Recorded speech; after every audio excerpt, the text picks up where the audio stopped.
Mesdames et messieurs, merci de choisir HK6 Télévision. C'est parti pour ces nouveaux numéros d'Actu Soir. Le vice-gouverneur de la province du Haut-Katanga, Martin Kazembe, est rentré à Lubumbashi après avoir été réhabilité dans ses fonctions de vice-gouverneur. Nous en parlons tout à l'heure avec tout ce qu'il y a eu comme péripéties l'ayant conduit jusqu'à sa déséance à l'Assemblée provinciale du Haut-Katanga.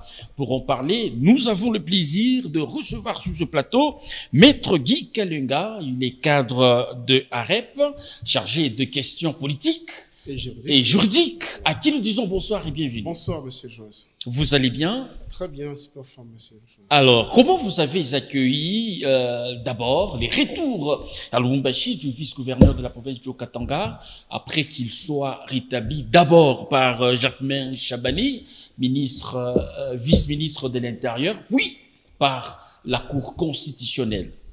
Merci beaucoup, monsieur Joas, pour cette question. En fait, nous avons compris que l'état des droits commence à se rétablir petit à petit. Nous avons comprendre que la Cour constitutionnelle a dit les droits. Sur ce, nous disons bienvenue au vice-gouverneur, comme le dit fils de l'UDPS, bien sûr au cadre de l'UDPS qui est revenu. Toutes les griefs qui lui étaient reprochés étaient sans objet. Alors, et nous avons honte, pour votre information. Nous devons le dire. Pourquoi avez-vous honte? Nous avons honte. Pourquoi? Parce que nous avons comme impression, les gens que nous, population de la province du Haut-Katanga, nous avions mandaté d'aller nous représenter à l'hémicycle provincial. Nous avons comme impression, ils se trouvent dans une situation où ils ne sont pas en mesure d'interpréter les tests légaux. Au moment où l'Assemblée provinciale, les députés que nous avons mandatés, ils ont pris une décision, je ne sais pas, la procédure n'était même pas respectée, mais le vice-premier ministre de l'Intérieur... Il y a eu ras-le-bol, le vice-premier ministre... Il y a eu clameur publique. Le vice-premier ministre parvient à commencer à redresser, à rappeler les devoirs, le devoir de l'Assemblée provinciale. Écoutez, un ancien, vous savez, il est gouverneur. Vice-gouverneur. Oui, il est gouverneur. Voilà. Il est gouverneur. Les reproches ou les faits auxquels il a été reproché, c'est quand il était maire de la ville. Je pense on ne pouvait même pas arriver à sa déchéance. Donc, mais que dit la loi? On ne peut pas. Que dit la loi? Malheureusement, les actes ont été posés alors qu'il occupait... Il était maire de la ville. Voilà. Je pense, ce qu'il fallait faire, il fallait le soumettre devant le juge pénal. Il fallait soumettre ce dossier en tant que maire de la ville honoraire. Il fallait soumettre ce fait-là au juge pénal qui pouvait constater qu'il y a eu infraction de tel. Je pense qu'ils sont allés vite en besoin, monsieur le journaliste. Le ministre est arrivé même à commencer à relever quelques irrégularités qu'il a constatées. Entre autres, il les a rappelées. Malheureusement, nous n'avons pas l'article, le règlement d'ordre intérieur de l'Assemblée provinciale du Haut-Katanga ici présent, dans son article 160 et 161 du règlement d'ordre intérieur. Également, dans l'article 195 du règlement d'ordre intérieur. Mais ils sont capables d'interpréter ça. Mais j'ai comme impression, avec tout le respect que nous devons à nos députés que nous avons mandatés, j'ai comme impression ils étaient bloqués, ils ne savaient pas comment... Non, mais est-ce que vous pensez que les députés avaient omis pratiquement ces dispositions ou ces dispositifs-là du règlement intérieur auquel vous faites allusion? On les appelle législateurs. Ils sont appelés à interpréter. S'ils ont fait omis, c'est-à-dire il y a autre chose, c'est-à-dire l'acharnement. Nous ne voulons pas parler que de la politique. Acharnement à quel niveau? Ça c'est venu. Non, c'est ça. À la personne de Kazembe, Mais pour quel but? C'est ce que nous devons savoir, vous et nous. C'est la question. Jusqu'à aujourd'hui, le peuple Léo-Katangais qui avait mandaté le député cherche à savoir. Même aujourd'hui, les membres de l'UDPS dont Kazembe fait partie, se posaient toujours des questions. C'est sur base de quoi? Il est gouverneur. On lui reproche le fait qu'il était encore maire de la ville. Pourquoi attendre qu'il soit gouverneur et qu'il soit encore reproché? Il fallait le reprocher aussitôt qu'il était gouverneur et qu'il était maire de la ville. Encore plus, la loi sur la libre administration de la libre administration de la République interpelle encore. Il y a le fait qu'il a posé comme maire de la ville et le fait qu'il a posé comme gouverneur. Alors, on doit faire la part des choses. On se pose jusqu'à aujourd'hui, je vous informe, jusqu'à aujourd'hui, on ne sait pas pour quel motif Kazembe a été déchu. On a destitué à ses fonctions. Alors, parmi les dispositions auxquelles le ministre de l'Intérieur a fait allusion, il dit, dans sa correspondance, là, il dit « Aucune disposition ne prévoit la déchéance de membres du gouvernement de faits commis en dehors de sa fonction. » Très bien. C'est clair. C'est clair, je viens de... Malheureusement, je n'ai pas la loi, je n'ai pas le règlement d'ordre intérieur ici, excusez, je n'ai pas le règlement d'ordre intérieur ici de l'Assemblée provinciale. Il a parlé de l'article 160 et 161. Également l'article 195. Si on avait là, on pouvait le lire in extenso ici, on allait comprendre. Heureusement, vous avez les dispositions que vous venez d'évoquer. C'est ça même la cause. Alors, c'est-à-dire, c'était contre la guerre, c'était contre la loi. On ne pouvait pas procéder à la déchéance vous pensez qu'il était question de l'acharnement? Nous présumons. Pourquoi l'Assemblée devrait-elle s'acharner contre le vice-gouverneur? On ne sait pas, nous présumons. Est-ce que c'était le cas où le mot auquel vous faites allusion? Écoutez, c'est ce que nous présumons. Je l'ai bien dit et je pèse les mots. Voilà. Nous présumons comme s'il y aurait l'acharnement sur la personne de Kazembe. On ne dit pas qu'il y avait acharnement. On présume comme s'il y aurait l'acharnement sur la personne de Kazembe. Alors, maintenant qu'il est rentré, dans quel climat les institutions au niveau de la province, dans quel climat ces institutions sont appelées pratiquement à travailler? D'un côté, on ne voulait peut-être pas de sa tête, maintenant il rentre en triomphe. Quelle serait cette corrélation-là pour le bien-être de Haut-Katanga? Je vais répondre en deux volets. Si l'Assemblée provinciale s'est référée à un test pour destituer la personne de Kazembe, je pense que dans ces cas-là, c'est pas l'Assemblée provinciale qui a destitué Kazembe, c'est les tests légaux. Aussi longtemps que aucun test, aucune disposition où ils se sont penchés donne raison à notre Assemblée provinciale que nous avons de l'estime. Je pense que Kazembe, aussi étant humain privilège, dire, il doit comprendre que peut-être il y a eu mal interprétation des tests légaux. Il a appelé seulement à... Ce sont des institutions. Ils sont appelés à collaborer ensemble. Quand bien même, on doit faire attention à manger ensemble, afin que la soupe ne puisse pas tacher sur la chemise. Mais ils sont appelés à collaborer. Je connais la personne de Kazembe, c'est une personne intègre. Le gouverneur Kazembe, je connaissais une personne intègre, une personne qui a le sens d'humanisme. J'ai comme impression, je vous l'ai dit, il va toujours redonner... Le climat ne sera pas tendu. Il est humain, les imperfections ne manquent jamais. Je sais qu'il va bien faire son travail. Il n'est pas rancunier.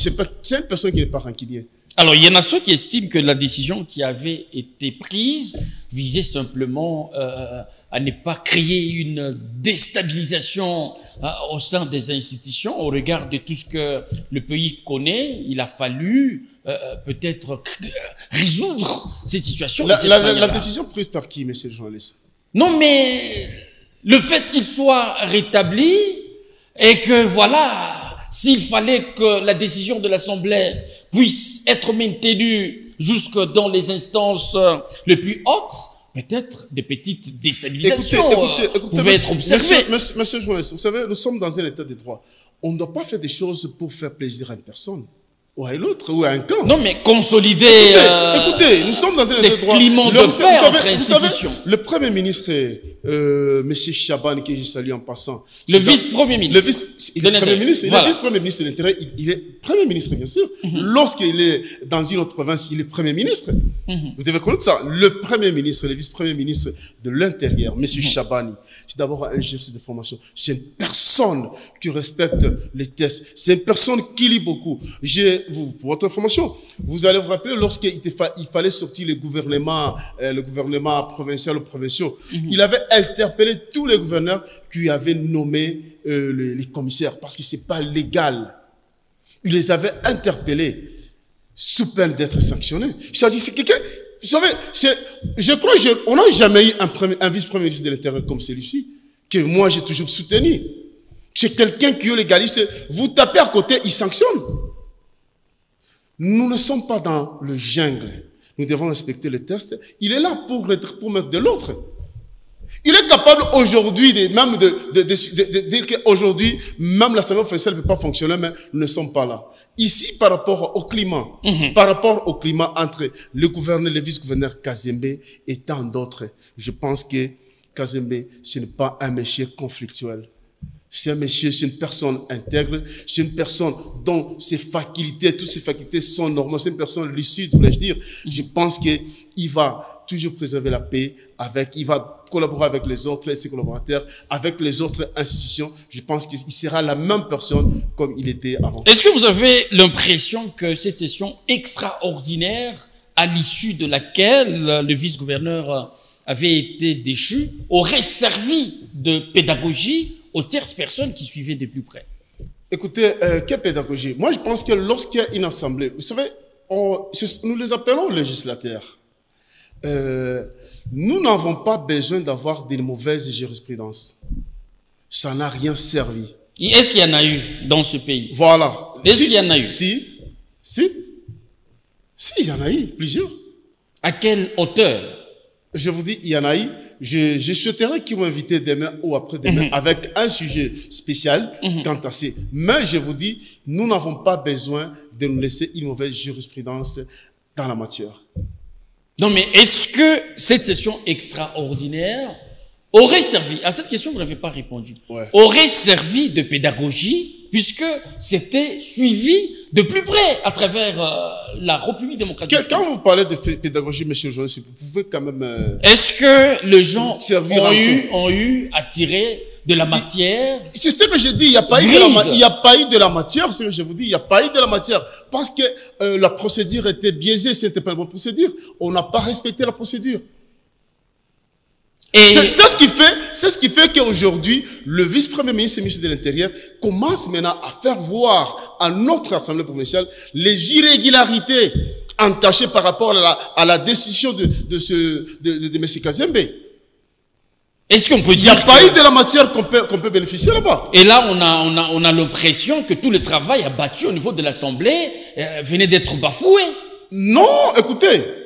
Lorsque le test est mal interprété, ça sera bafoué. S'ils ont eu à mal interpréter le test, oui, nous disons. Vous confirmez qu'ils ont eu à mal interpréter le test? Parce qu'on les a interpellés. On les a interpellés. Vous venez de donner une disposition, je ne sais pas si vous voulez encore lire encore. Hein? Vous venez de lire une disposition, là, moi je n'ai pas de disposition. C'est selon la correspondance adressée par... Oui, c'est ça. Il fait savoir à l'hémicycle. Ce n'était pas leur niveau. Ce n'était pas leur niveau, ça fait honte. Nous qui les avons mandatés, nous ne pouvons pas accepter de n'importe quoi ou de n'importe quoi. C'est pourquoi nous disons, nous saluons notre cour constitutionnelle. On comprend qu'avec, bien sûr, avec Constant Tamba, on a comme l'impression la justice commence. On a dit les droits. Alors, entre le gouverneur, Jacques Yabula, et son vice, on peut dire que les relations sont au beau fixe. Écoutez, il n'y a pas de petits bobos. Écoutez, je ne peux pas me fier aux rumeurs. Jusqu'ici, personne n'a fait allusion aux rumeurs. J'arrive. Je ne peux pas me fier à cela. Je sais que, jusqu'à preuve du contraire, notre vaillant gouverneur, Jacques Yabula, et les gouverneurs, les vice-gouverneurs Kazembe, ils sont en bonne relation. Sauf si personne pouvait venir me dire le contraire.